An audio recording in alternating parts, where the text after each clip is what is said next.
अब आज वाली क्लास ऑनवर्ड शुरू करते हैं कॉम्प्लेक्स नंबर्स। तो बहुत स्ट्रेट फॉरवर्ड, बहुत इजी टॉपिक है।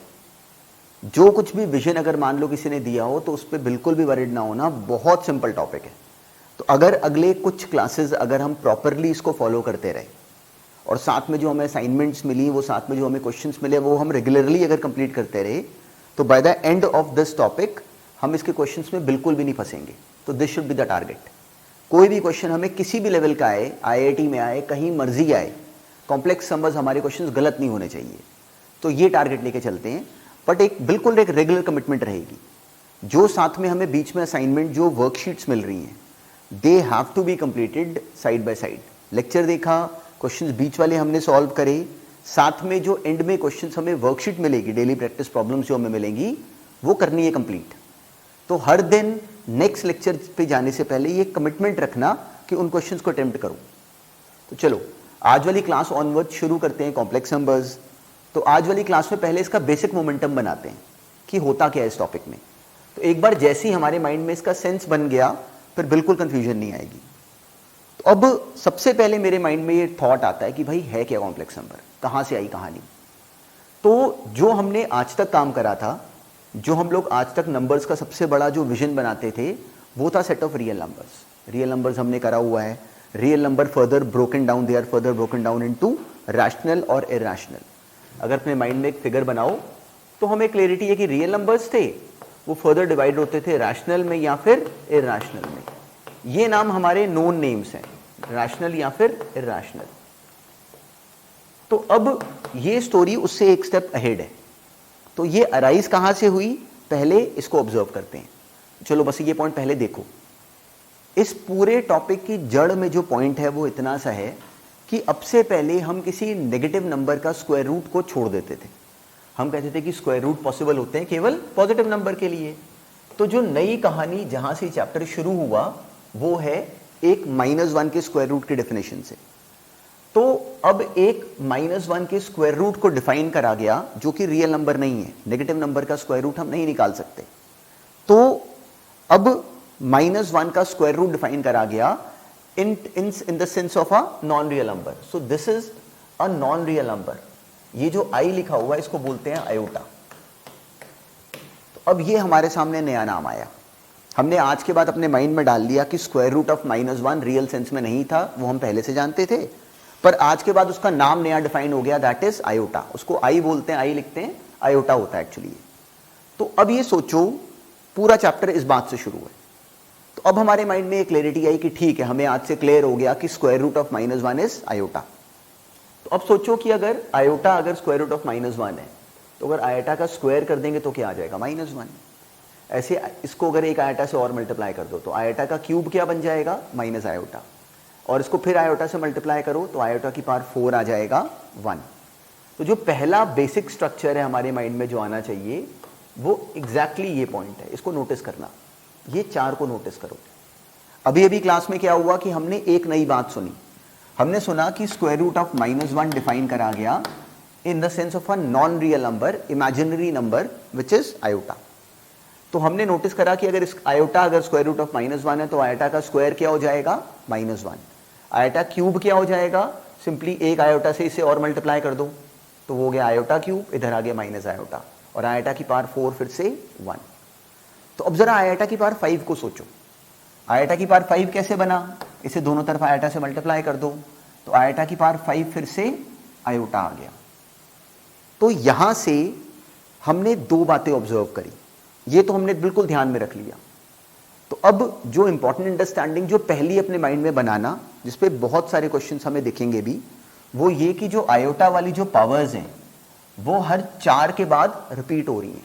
देखो आयोटा की power 1 iota, iota square -1, iota cube minus iota, iota की पावर 4 1, आयोटा की पावर 5 फिर से आयोटा, आयोटा की पावर 6 फिर -1, आयोटा की पावर 7 फिर से माइनस आयोटा, और आयोटा की पावर 8 फिर से 1। तो नोटिस करो कि ये वाला जो प्रोसेस है ये हर 4 के बाद सेम आता जा रहा है। फिर से आयोटा आएगा, -1 आएगा, माइनस आयोटा और फिर 1।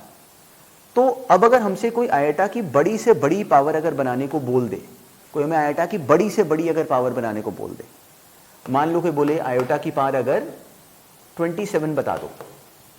तो हम क्या करेंगे कि हमने एक बात नोटिस करी कि आयोटा की जो पावर 4 है वो कितनी हो जाती है 1, आयोटा की पावर 8 फिर से क्या हो जाएगा 1 एंड सो ऑन।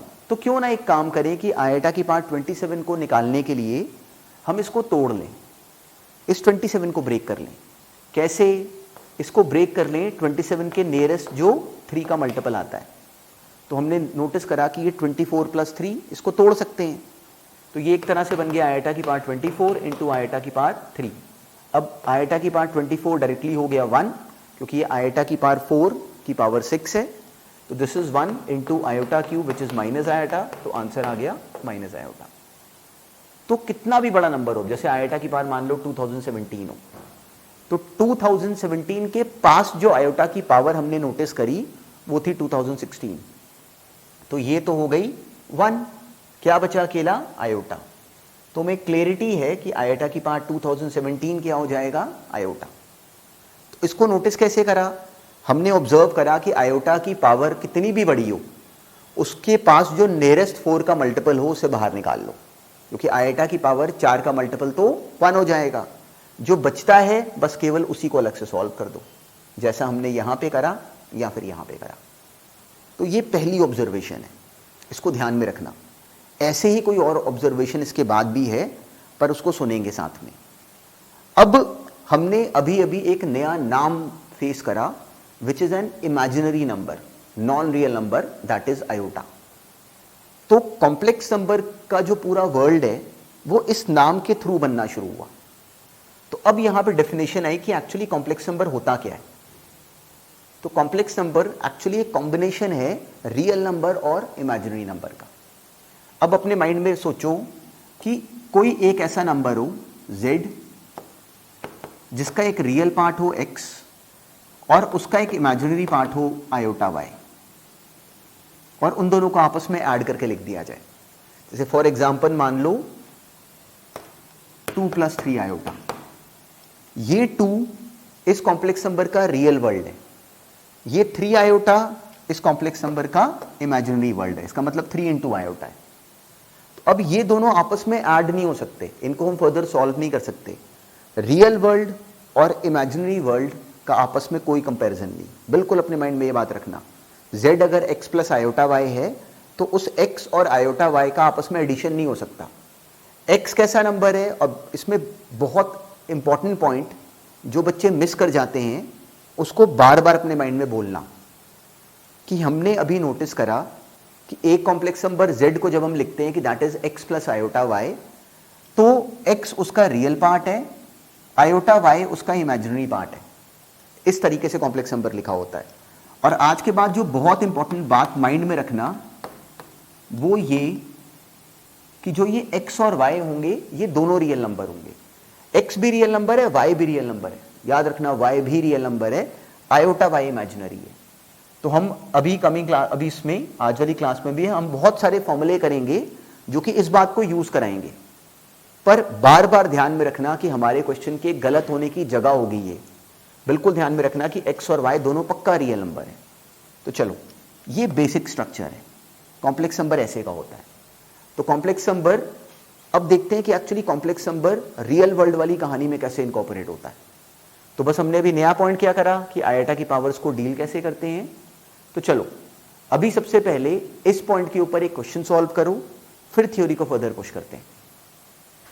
अब देखो, हमें क्लैरिटी थी कि इसको ब्रेक करने के लिए हमने सोचना कैसे है। हमें आयोटा की पावर 37 बोला गया, तो हमने उसको तोड़ा 36 + 1 में, तो आयोटा की पावर 36 हो गया 1, क्या बचा आयोटा। आयोटा की पावर 255 के नियरेस्ट 2 का मल्टीपल हमने देखा 4 का, वो हो गया 252, और अलग से आयोटा की पावर 3 बच गया, ये हो गया 1, ये बना माइनस आयोटा। सिमिलरली आयोटा की पावर 968 में हमने ऑब्जर्व करा कि आयोटा की पावर 964 हमें क्लैरिटी, 968 में डायरेक्टली हमें क्लैरिटी कि this is straight forward a multiple of 4। तो 968 क्योंकि पहले से ही 4 का मल्टीपल है तो ये हो गया 1। तो हमारा आंसर क्या बना? Iota minus iota plus 1 which is 1। ये अपना कंप्लीट फाइनल आंसर है। तो बिल्कुल बेसिक स्ट्रक्चर था, बस जस्ट प्रैक्टिस के लिए क्वेश्चन था कि हमारे माइंड में ये पिक्चर चली जाए। तो अब हमने जो पॉइंट डिस्कस करा, अब उसको बिल्कुल अपनी ब्लैंक शीट पे एक नए सिरे से देखना शुरू करते हैं।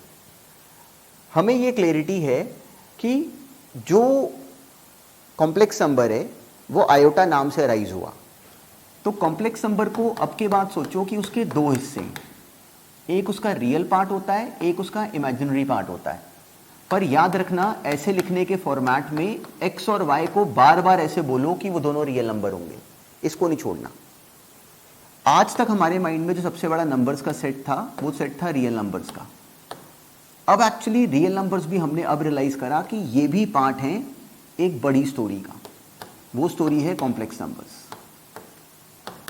ये कॉम्प्लेक्स नंबर्स वाले सेट का एक पार्ट है रियल नंबर्स। जितने भी हमने रियल नंबर करे, मान लो 4 को देखें तो एक्चुअली 4 भी एक कॉम्प्लेक्स नंबर है। 4 भी एक कॉम्प्लेक्स नंबर है जिसका अगर हम कह सकें तो हमें दिखता है कि जो उसका रियल पार्ट है वो 4 है और जो उसका इमेजिनरी पार्ट है वो 0 है। तो any real number is actually in itself a complex number जिसका इमेजिनरी पार्ट कितना है, 0। ऐसे ही कोई प्योरली इमेजिनरी नंबर भी अगर हो, मान लो कोई नंबर अगर प्योरली इमेजिनरी हो, प्योरली इमेजिनरी का मतलब क्या बना कि उसका जो रियल पार्ट है वो 0 है। मान लो 5 आयोटा, तो हमें क्लियरिटी है कि वो एक्चुअली 0 + 5 आयोटा है। तो अपने माइंड में ये सेंस बनाना शुरू करो। कॉम्प्लेक्स नंबर नया नाम है पर बहुत सिंपल नाम है।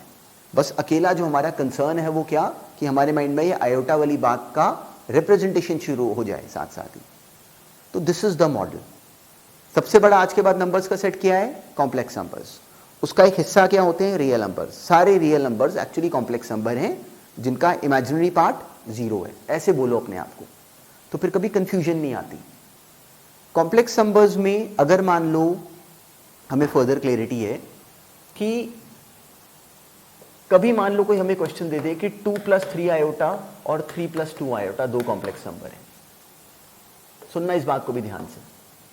मान लो किसी ने हमें दो कॉम्प्लेक्स नंबर्स दे दिए, 2 + 3 आयोटा और 3 + 2 आयोटा। कोई हमसे पूछ ले कि बताओ इन दोनों में से कौन सा बड़ा है, 2 + 3 आयोटा बड़ा है कि 3 + 2 आयोटा बड़ा है। तो हमारा माइंड एक्चुअली वर्क करना शुरू कर देता है। क्यों? क्योंकि हम लोग टेम्प्ट होते हैं छोटे बड़े के कंपैरिजन में रियल नंबर्स के सेंस में। तो हमेशा ध्यान में रखना कि कॉम्प्लेक्स नंबर जिसमें कि इमेजिनरी पार्ट आ रहा हो वो रियल सेंस में, नापने के सेंस में एग्जिस्ट ही नहीं करता। तो दो कॉम्प्लेक्स नंबर्स अगर हमें कहा जाए कि इनमें से कौन सा छोटा है या कौन सा बड़ा है, तो वो एक वियर्ड क्वेश्चन है। इन दोनों में से कोई छोटा बड़ा नहीं है। क्यों? क्योंकि इन दोनों में इमेजिनरी पार्ट आ रहा है। इमेजिनरी चीज़ों का आपस में छोटे बड़े का कंपैरिजन नहीं होता। इन दोनों में आपस में कंपैरिजन नहीं हो सकता छोटे बड़े का। तो इस बात को भी माइंड में रखना। अब बिल्कुल आयोटा से रिलेटेड एक बहुत इंटरेस्टिंग ऑब्जर्वेशन और बिल्कुल साथ में देखना। अगर नोटिस करूं तो आयोटा की पावर 1 हमने नोटिस करा कि iota square -1, iota cube minus iota और आयोटा की पावर 4 इज 1। तो अगर इन चारों में अगर नोटिस करो तो अगर हम इन चारों का सम करें तो हमें विजिबल है कि वो 0 आ जाता है। Iota plus iota square plus iota cube plus iota की पावर 4 का अगर सम करोगे तो वो 0 आ जाएगा। तो एक इंटरेस्टिंग पैटर्न जरा ऑब्जर्व करो। आयोटा की एक्चुअली हम लोग कोई भी लगातार 4 पावर्स ले लें, इस बात को याद भी रखना। आयोटा की हम कोई भी कंसेक्यूटिव अगर 4 पावर्स अगर ले लेते हैं, मान लो मैंने एट रैंडम ले लिया आयोटा की पावर 37 प्लस आयोटा की पावर 38 प्लस आयोटा की पावर 39 प्लस आयोटा की पावर 40। तो without solving these terms actually I can directly से कि द आंसर वुड बी 0। और उसका रीजन है, जब कभी हम आयोटा की लगातार 4 पावर्स लेंगे तो हमें क्लियरली समझ में आता है कि उनमें से एक पावर ने आयोटा बनना है, एक ने आयोटा स्क्वायर, एक ने आयोटा क्यूब और एक ने आयोटा की पावर 4। तो उन चारों का सम मिला के हमने अभी भी नोटिस करा कि 0 आ जाता है। पर लगातार 4 पावर्स होनी चाहिए। इस बात पे भी बहुत सारे क्वेश्चन हैं, आईआईटी में भी बहुत बार आए हुए हैं। पर हमारे माइंड में ये मॉडल की क्लियरिटी होनी चाहिए। लगातार आयोटा की 4 पावर्स अगर बने तो बिना कुछ करे हमें क्लियरिटी होती है कि उनका समेशन क्या आ जाएगा, 0। तो अब चलो इस बात को अप्लाई करवाता क्वेश्चन फेस करते हैं। बहुत इंटरेस्टिंग क्वेश्चंस बनते हैं इस बात पे, पर बिल्कुल बेसिक क्वेश्चन के साथ शुरू करते हैं। तो चलो ये क्वेश्चन सॉल्व करो अपने आप। अब देखो एग्जामिनर ने हमें टर्म दी समेशन करो n इज इक्वल टू 1 से लेके 57 तक आयोटा की पावर n। तो हमारे माइंड में क्लियरिटी है कि समेशन में क्या करते हैं, पहले ऑब्जर्व करो कि पूछा क्या गया है। हमने n को 1 2 3 डाला तो सीरीज ये बना ली, आयोटा की पावर 1, आयोटा की पावर 2, 3 फिर 4। अब हमें पिछला करा हुआ पॉइंट ध्यान में आया कि इसको सॉल्व करने के लिए हम ये तो करेंगे नहीं कि हर एक की वैल्यू फाइंड करना शुरू कर दें। तो हमने नोटिस करा कि आयोटा के 4 के बंडल का सम मिला मिला के 0 होता जाता है। तो पहले 4 0, फिर 5 से 8 तक का सम 0, ऐसे लास्ट में हमने नोटिस करा कि कब तक ये 4 के बंडल बन पा रहे हैं। तो हमने नोटिस करा कि आयोटा की पावर 53 से 56 तक ये लास्ट बंडल बनता, जो कि 4 के बंडल बनते जाते और ये सारे 0 होते जाते। तो इन सबको 0 करने पे एंड में बचेगा क्या, अकेली जो लास्ट टर्म बची विच इज आयोटा की पावर 57। तो हम आयोटा की पावर 57 को अलग से सॉल्व कर लेते, विच इज आयोटा की पावर 56 इंटू आयोटा की पावर 1। तो इसका final answer without doing anything special बनना चाहिए था आयोटा। तो it was very straight forward, पर क्वेश्चंस इस बात पे बहुत इंटरेस्टिंग बन सकते हैं। तो चलो इसी पैटर्न पे ये नेक्स्ट करो सॉल्व। अब देखो इस क्वेश्चन में गड़बड़ की प्रोबेबिलिटी थी, पर जो सेंस था वो सेंस समझना। हमने सबसे पहले नोटिस करा कि यहाँ पे टर्म्स कितनी है। 237 माइनस हमने 23 करा, वो आ गया 214। तो जो काम की बात थी वो ये कि हमें समझ में आना चाहिए कि जो नंबर ऑफ टर्म्स होंगी वो दिस प्लस 1, मतलब ये 215 टर्म्स आती है, 215 टर्म्स आती। तो आयोटा की पार्ट 23, आयोटा की पार्ट 24, ऐसे यहाँ तक करने पे ये 215 टर्म्स थी। अब हम हर एक की वैल्यू बना के तो सॉल्व करते नहीं इस क्वेश्चन में, तो हम सोचते क्या, हमने इतने से पॉइंट को पकड़ना है कि आयोटा की लगातार जब भी कोई 4 पावर्स को लो तो उसका सम 0 आ जाता है। तो बिना कुछ करे हमें क्लियरिटी है कि ये पहला 4 0 हो जाता, फिर नेक्स्ट 4 0 हो जाता, फिर नेक्स्ट 4 0 हो जाता। तो out of these 215 terms the point to be realized was this कि the first 212 terms would be directly give us the solution as 0। 212 हमें समझ में आता है कि 215 टर्म्स में से 212 टर्म्स तो 4 का मल्टीपल है। तो जो शुरू की 212 टर्म्स हैं वो तो 4 के बंडल बना बना के 0 होती रहेंगी। कौन सी बचेंगी, लास्ट 3 टर्म्स बच जाएंगी। लास्ट 3 टर्म्स क्या बच गई, आयोटा की पावर 235 प्लस आयोटा की पावर 236 प्लस आयोटा की पावर 237। ऐसे बोल लो या ये बोल दो कि शुरू की 3 टर्म्स को छोड़ दो, बाकी 4 का बंडल बना बना के 0 होती जाएंगी। देखो बहुत इंपॉर्टेंट अंडरस्टैंडिंग है। Important point to be realise is this कि आयोटा की लगातार 4 पावर्स 0 होती जाती है, 4 के पैकेट 0 होते जाएंगे। तो 215 टर्म्स में से हमने रियलाइज करा कि 4 ने तो 0 होते जाना है, तो 212 टर्म्स तक तो 0 डायरेक्टली क्लियर है, 4 के बंडल बने। एंड में 3 टर्म्स बच गई, वो 3 टर्म्स हमने अलग से लिख ली।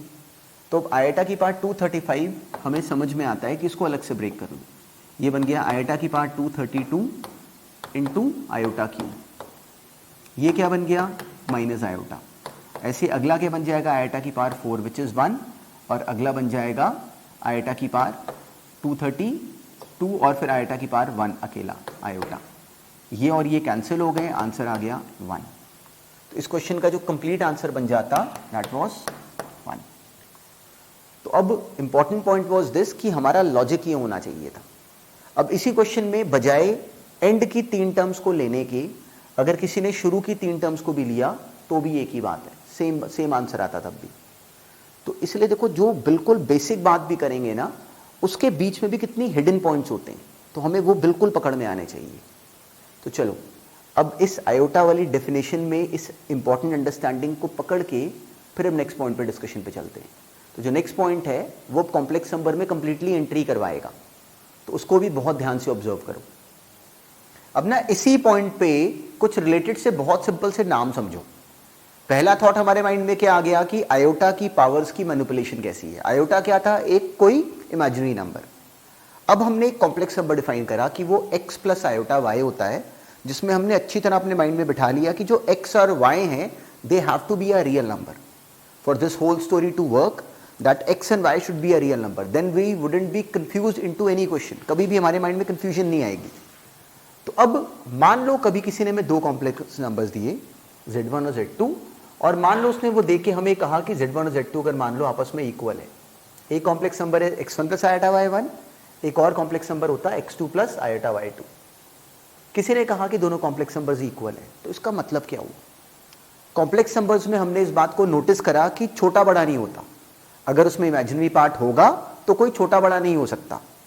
तो अब अगर दो कॉम्प्लेक्स नंबर इक्वल हैं तो अपने माइंड में क्लियरली डाल के रखना कि जो इसका रियल पार्ट और इमेजिनरी पार्ट है ये लिखे साथ साथ हुए हैं, पर इनका डायरेक्टली आपस में कोई कनेक्शन नहीं है। तो अगर दो कॉम्प्लेक्स नंबर हमें दिया जाए कि इक्वल है, तो वो तभी पॉसिबल है जब दोनों का रियल पार्ट इक्वल हो और दोनों का इमेजिनरी पार्ट इक्वल हो। दोनों का रियल पार्ट आपस में इक्वल मतलब x1 is equal to x2, और दोनों का इमेजिनरी पार्ट आपस में इक्वल मतलब y1 is equal to y2। तो बहुत सिंपल सा पॉइंट है, पर इस पे बहुत बेसिक से क्वेश्चन हम फेस करेंगे। Two complex numbers are equal, it directly means कि the real part of both those complex numbers are equal and the imaginary part of both those complex number are also equal. वो दोनों बराबर होंगे, real real के बराबर, imaginary imaginary के बराबर। तो दिस इज द कंसेप्ट। अब मान लो कभी हमें ये अप्लाई करना पड़ जाए, मान लो फॉर एग्जाम्पल हमें किसी ने दे दिया कि 3 plus x into iota plus 2 minus y बराबर है 5 प्लस 7 आयोटा के। तो अब दो कॉम्प्लेक्स नंबर्स इक्वल हैं, तो हमें देखते ही समझ में आया कि ऐसा कब होगा? जब दोनों का रियल पार्ट इक्वल होगा और दोनों का इमेजिनरी पार्ट भी इक्वल होगा। तो इस केस में इसका रियल पार्ट क्या बना? जो अलग से लिखा हुआ है आयोटा के अलावा। इधर का रियल पार्ट क्या है? ये 5। तो 2 माइनस वाई बराबर हो गया 5 के और 3 प्लस एक्स बराबर हो गया 7 के। हमें दो इक्वेशंस मिल गई एक साथ, दिस एंड दिस, दोनों मिली। वहां से y और x हमने इजीली ऑब्टेन कर लिया। तो बहुत बेसिक सी बात है, क्वेश्चंस में हमें बहुत क्लियरली बहुत ज़्यादा हेल्प करेगी। इस पे बेस्ड सब जो क्वेश्चंस भी होते हैं बहुत स्ट्रेट फॉरवर्ड होते हैं, बस हमें इस बात की क्लियरिटी होनी चाहिए थी। So this is the first point which is always to be kept in mind. तो अब जब क्वेश्चंस करने शुरू करते हैं तो उससे पहले एक दो नाम देखते हैं जो कि बहुत रिलेटेड हैं। पर चलो बिल्कुल सेम पॉइंट पे पहले क्वेश्चन जरा अपने आप सॉल्व कर दो। चलो ये क्वेश्चन सॉल्व करो। बिल्कुल सिंपल सा क्वेश्चन था ये वाला। अंडरस्टैंडिंग क्या होनी चाहिए हमारे माइंड में? रियल को रियल के साथ इक्वेट करो। याद रखना एक्स वाई नाम में कंफ्यूज नहीं होना। एक तरफ के रियल पार्ट को दूसरी तरफ के रियल पार्ट के बराबर करो। तो इस केस में इधर का रियल पार्ट क्या बना? X square minus 7x। उस साइड का रियल पार्ट -12। तो रियल पार्ट बराबर होगा रियल पार्ट के, इमेजिनरी पार्ट बराबर होगा इमेजिनरी पार्ट के। तो हमें विजिबल है कि 9y बराबर हो गया वाई स्क्वायर प्लस 20 के। दोनों को हमने इक्वेट करा, क्वाड्रेटिक सिंपल सी है। x आ गया 3 और 4, y आ गया 5 और 4। बिल्कुल सिंपल था क्वेश्चन था ये वाला भी। तो दिस इज वन अंडरस्टैंडिंग। तो ये क्वेश्चन हमसे कंप्लीटली सॉल्व होना चाहिए था, इसको ध्यान में रखना। अब इसके साथ ही बिल्कुल इसी से रिलेटेड कुछ बहुत सिंपल से न्यू नेम्स हैं। आज वाली क्लास में हमने क्या करा? आयोटा नाम समझा। फिर हमने ऑब्जर्व करा कि कॉम्प्लेक्स नंबर क्या होता है, x प्लस आयोटा वाई। दो कॉम्प्लेक्स नंबर्स इक्वल हैं तो क्या करते हैं? रियल रियल के बराबर, इमेजिनरी इमेजिनरी के बराबर, ऐसे इक्वेट करते हैं। तो अब कॉम्प्लेक्स नंबर्स में ही कुछ बहुत सिंपल सी टर्मिनोलॉजी है, बहुत स्ट्रेट फॉरवर्ड सा काम है। तो आज वाली क्लास का फोकस क्या है? आज वाली क्लास में मेन फोकस क्या है कि हमें थ्योरी के बहुत बेसिक से नाम समझ में आ जाए। तो नेक्स्ट क्लास में इन सारे नेम्स को लेके इनकी इम्प्लीमेंटेशन देखेंगे। पर आज वाली क्लास में अपनी कॉपी पे साथ में इन नेम्स को बनाओ, अपने माइंड में रखना शुरू करो। तो चलो अब बहुत सिंपल सा ये नया नाम पहले बस ऑब्जर्व करो।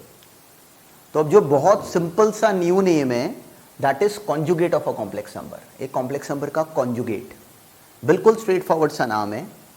सोचो कि अगर एक कॉम्प्लेक्स नंबर z होता x प्लस आयोटा y, जैसे हमने रखे होते हैं अब तक, तो उस कॉम्प्लेक्स नंबर का कॉन्जुगेट कैसे निकालते हैं? उसका सिंपली कॉन्जुगेट हो जाता है x माइनस आयोटा y। अब इसका सेंस ऑब्जर्व करना, इसमें x plus iota y, x minus iota y ऐसे मत बोलो।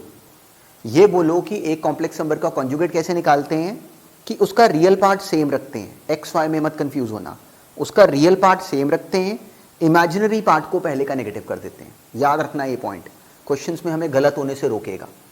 एक कॉम्प्लेक्स नंबर का कॉन्जुगेट कैसे निकालते हैं?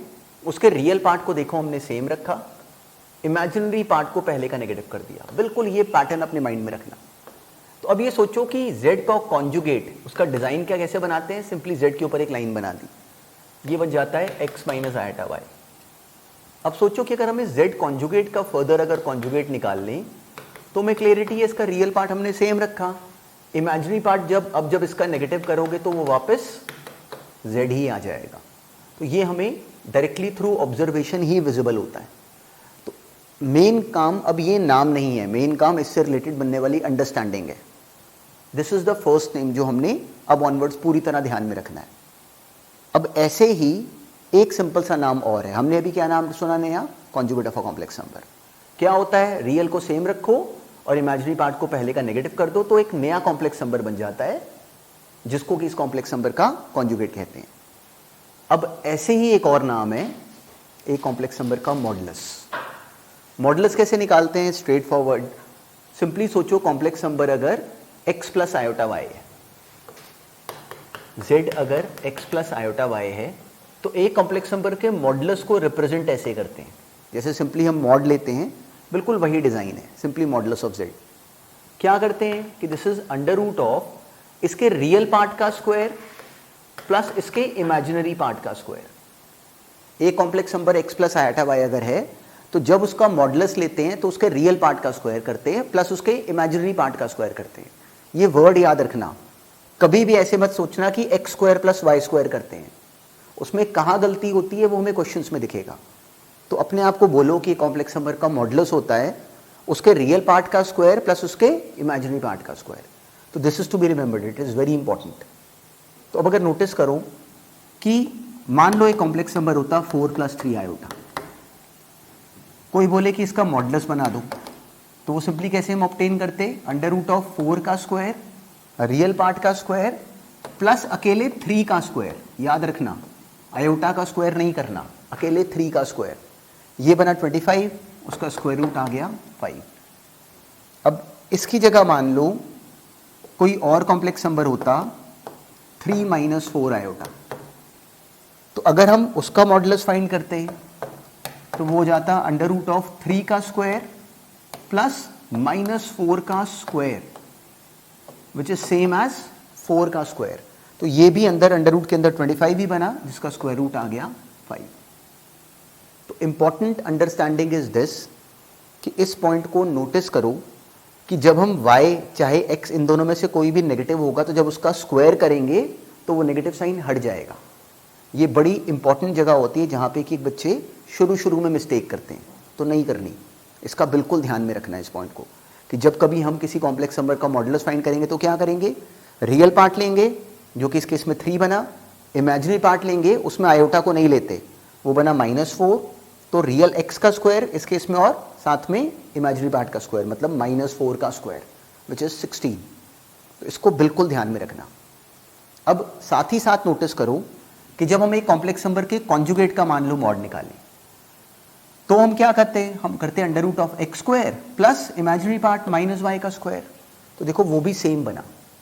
तो यहां से हमने खुद ही नोटिस कर लिया कि एक कॉम्प्लेक्स नंबर का मॉडुलस और उसके कॉन्जुगेट का जो मॉडुलस आता है वो सेम आता है।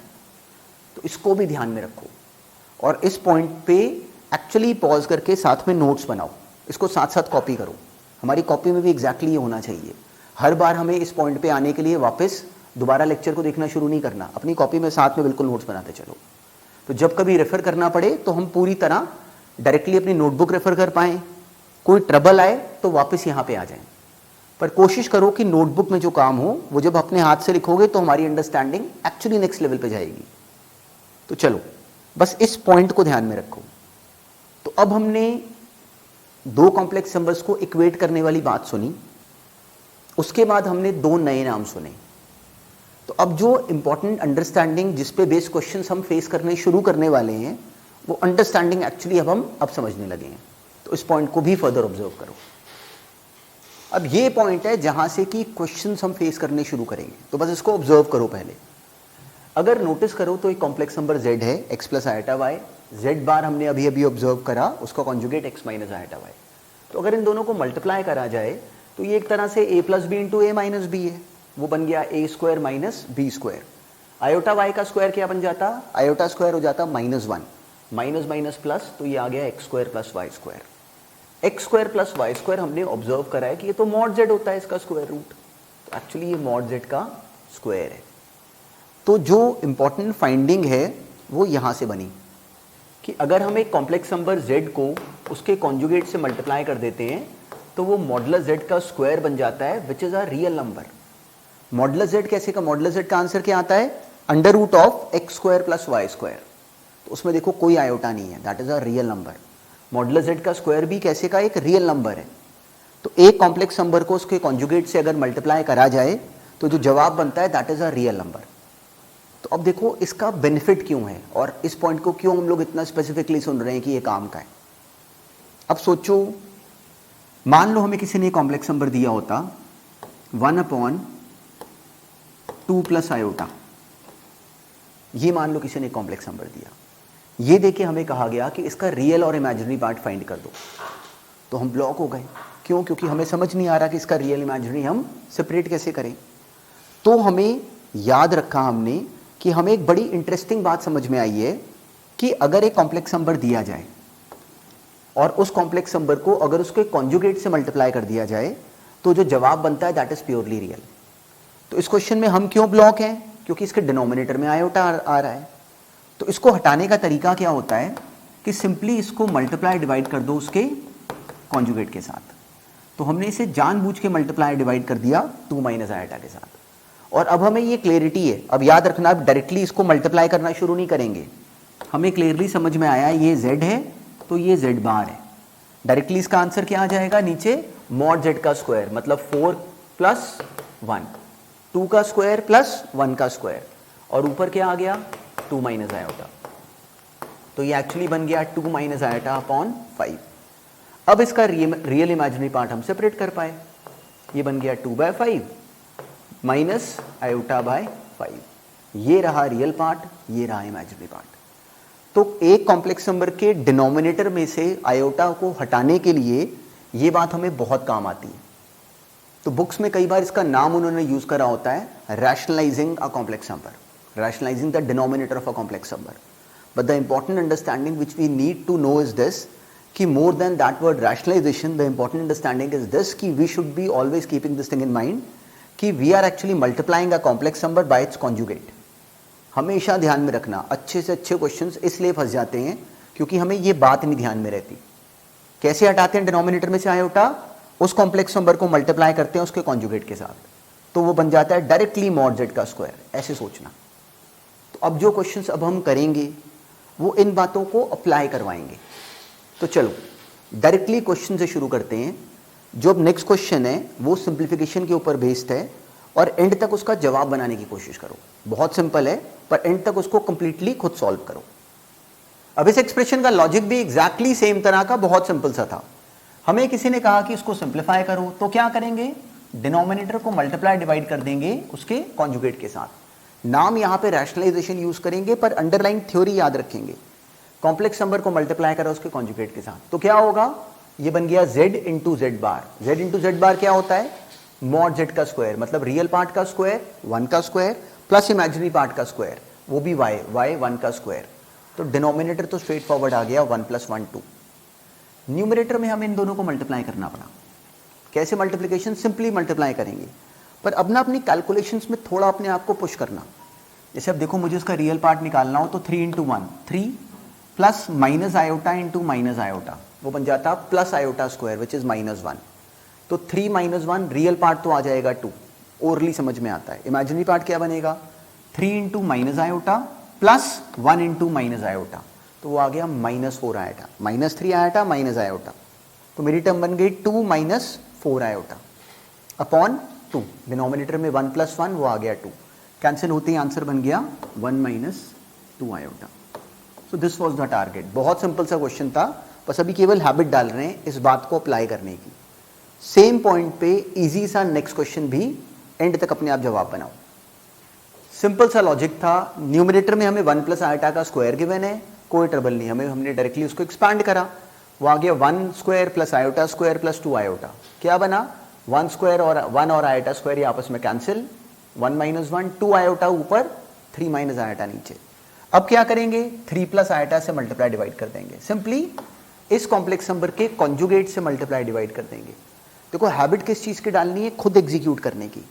तो उसकी हैबिट डालो। बिल्कुल बेकार क्वेश्चन है ये वाले, ये केवल अभी शुरू की इनिशियल प्रैक्टिस के लिए हैं कि आज इसका फॉर्म समझ लो। इस पे नेक्स्ट क्लास में जाते आते हम लोग इससे कहीं कहीं ज़्यादा इंटरेस्टिंग क्वेश्चन सॉल्व कर रहे होंगे। बस अभी राइट हैबिट डालो और सही स्पीड पे सॉल्व करो। अब सिंपली नीचे क्या आ गया, रियल का स्क्वायर, 9 का स्क्वायर प्लस 1 का square which is directly 9 plus 1 10, नीचे आ गया 10, ऊपर आ गया 2 आयोटा इंटू 3 प्लस आयोटा, ये आ गया 6 iota minus 2, directly 6 iota minus ये बन गया साथ में 2 आयोटा स्क्वायर विच इज हमें टर्म मिल गई स्ट्रेट फॉरवर्ड, 2 और ये कैंसिल, ये आ गया 3 आयोटा प्लस आयोटा स्क्वायर, तो हमारी टर्म बन गई 3 आयोटा और minus 1 plus 3 iota whole divided by 5। इसमें भी कोई ट्रिक नहीं थी, बस हमारी जो अंडरस्टैंडिंग है वो एग्जैक्टली बिल्कुल राइट तरीके से हैंडल होनी चाहिए। अब ऐसे ही नेक्स्ट देखते हैं, बिल्कुल सिंपल था क्वेश्चन था ये भी। अब इसमें देखो हमारा माइंड दो तरीके से चलता। एक लॉजिक ये होता कि हम इसको अलग से सिंप्लीफाई कर लेते, इसको अलग से सिंप्लीफाई कर लेते और बाद में दोनों को ऐड करा देते, या फिर क्या करते, सिंपली डायरेक्टली यहाँ पे एलसीएम ले लेते। उसका फायदा 2 plus 3 iota into 2 minus 3 iota, multiply कर गए, डिनोमिनेटर में z इंटू जेड बार पहले से ही बन गया, तो अब न्यूमरेटर में क्या टर्म आ गई, 3 plus 2 iota into 2 plus 3 iota, और ऐसे ही आगे भी। तो अब देखो इसका रियल पार्ट जरा कैलकुलेट करते हैं कोशिश करके ओरली, ध्यान से देखना। 3 इंटू 2 6, ये 2 आयोटा मल्टीप्लाई करेगा इस 3 आयोटा के साथ, तो वहाँ जाएगा 6 iota square which is minus 6। तो हमें विजिबल है कि जो उसका रियल पार्ट आया वो आया 6 minus 6 that is 0। Imaginary part क्या बना, 3 into 3 iota, 3 into 3 iota 9 iota plus 2 into 2 iota 4 iota, तो हमें मिल गया 13 आयोटा। यहाँ से मिला 13 आयोटा और नेक्स्ट वाली टर्म से क्या मिला, सेम। अब इसको भी ऑब्जर्व करो, ये आ गया 6 minus minus plus 6 iota square, real part फिर से कैंसिल, यहाँ से आ गया माइनस 9 आयोटा, ये बन गया माइनस 4 आयोटा, तो ये बना माइनस 13 आयोटा। पूरी टर्म आपस में कैंसिल, न्यूमरेटर में आ गया 0, डिनोमिनेटर में आ गया 4 प्लस 3 का स्क्वायर विच इज 9, तो डिनोमिनेटर में आ गया 13, 0 अपॉन 13 इज 0। तो इस क्वेश्चन का final answer simplified version was 0। तो it was again so simple, पर केवल हम लोग बिल्कुल बेसिक प्रैक्टिस पहले हैंडल करनी शुरू कर रहे हैं। अब ऐसे ही नेक्स्ट देखते हैं।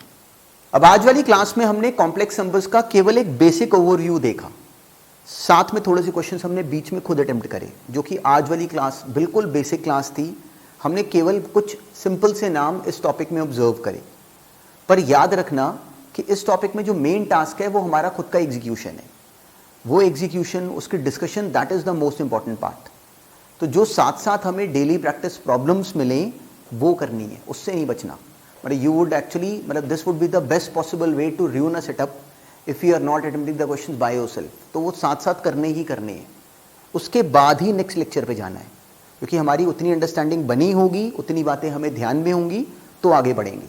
साथ में अपनी प्रॉपर नोटबुक लगा के जो क्वेश्चंस हमें मिलते हैं उनको साथ साथ लिख लिख के करना। हर बार लेक्चर पे वापस जाने की भी नीड नहीं। लेक्चर भी हमारा कम से कम ट्वाइस थ्राइस सीन होने चाहिए, जो बहुत इंपॉर्टेंट लगे। पर मेक इट अ हैबिट कि हमारी कॉपी साथ में लगी हो, क्योंकि जो अपने हाथ से लिखा होगा वो अंडरस्टैंडिंग हमारे माइंड में रहेगी साथ साथ। तो चलो, जो आज काम करा उसमें कोई भी ट्रबल आए तो उसको फिर से रिकॉल करना।